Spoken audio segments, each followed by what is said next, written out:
If you've ever knelt in a forest and scooped up that dark, spongy, sweet-smelling soil, you already know something powerful is happening there. No turning, no hauling compost, no measuring inputs, just quiet, relentless fertility being built year after year. Now compare that to the backyard compost pile we've all wrestled with, turning, watering, balancing greens and browns, waiting months, sometimes longer. So, here's the big soil power question for 2026. What actually builds soil faster? Forest floor fungi or traditional compost? And more importantly, what should you be using in your garden if you want faster results, healthier plants, and less work? Let's dig in. Before we compare anything, we need to get clear on what soil building actually is. Healthy soil isn't just dark dirt. It's a living system made of mineral particles, organic matter, water, air, bacteria, fungi, protozoa, nematodes, arthropods, and roots all working together.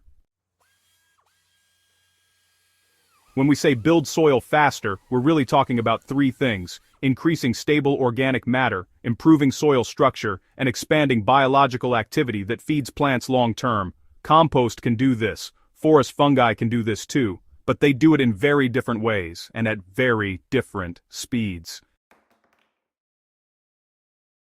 Compost has earned its place in gardening history. When done well, it adds nutrients, organic matter, and beneficial microbes. It's especially helpful for depleted soils, container gardens, and annual beds that get disturbed often.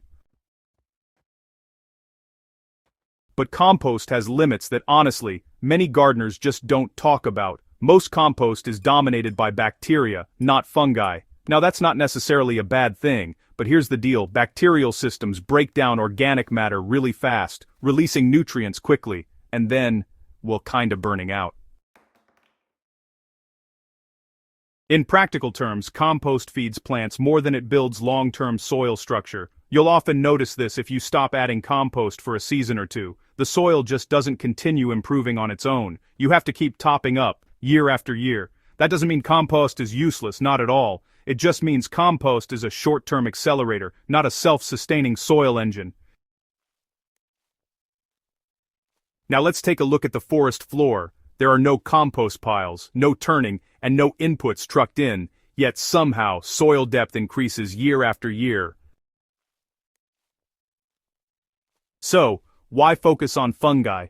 Well, forest soils are dominated by these incredible fungal networks, especially mycorrhizal fungi.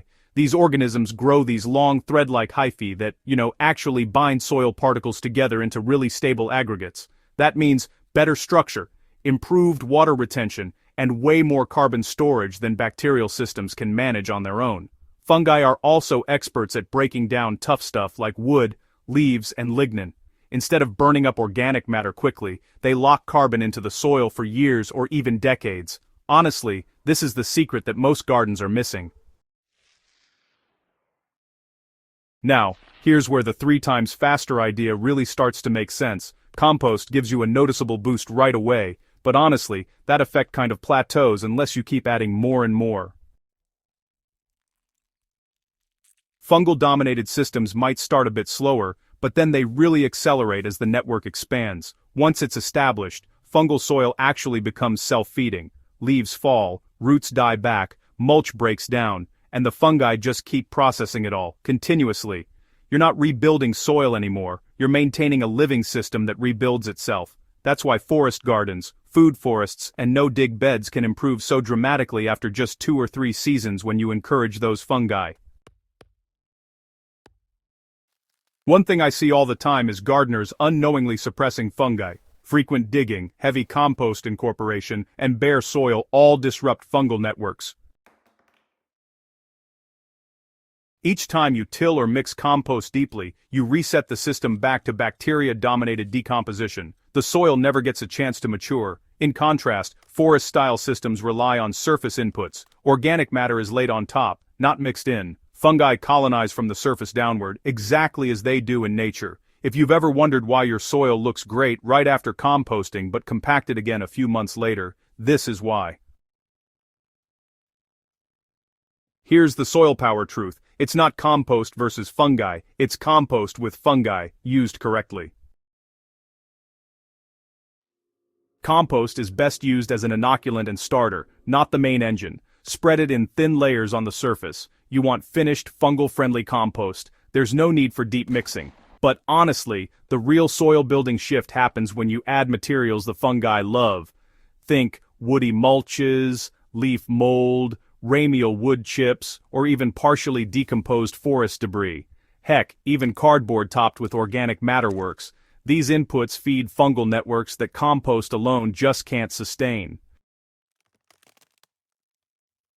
You don't need a forest to build forest soil, you just need to copy the process. Keep your soil covered all year round, use mulch generously and let it break down right where it is. Try to minimize disturbance as much as possible, grow a diverse mix of plants with deep roots. And, yeah, remember to add fungi-friendly materials regularly. If you want to speed things up, introduce forest soil or leaf mold as a microbial inoculant. You're not adding fertility, you're adding life. Within a season, you'll notice soil becoming darker, looser, and more resilient. Within 2 to 3 years, you'll see plant health improve, even without heavy feeding. That's fungal soil at work.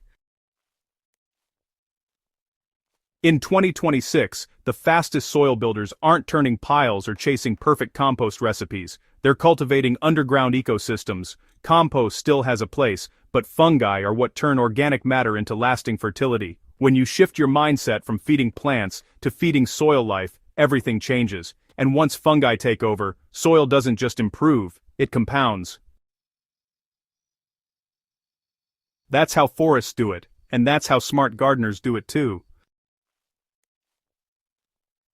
If this article helped you see soil in a whole new way, do me a favor, subscribe to Soil Power, share this with a fellow gardener, and help spread the knowledge that builds real soil, not just short-term growth. Your soil will thank you for decades to come.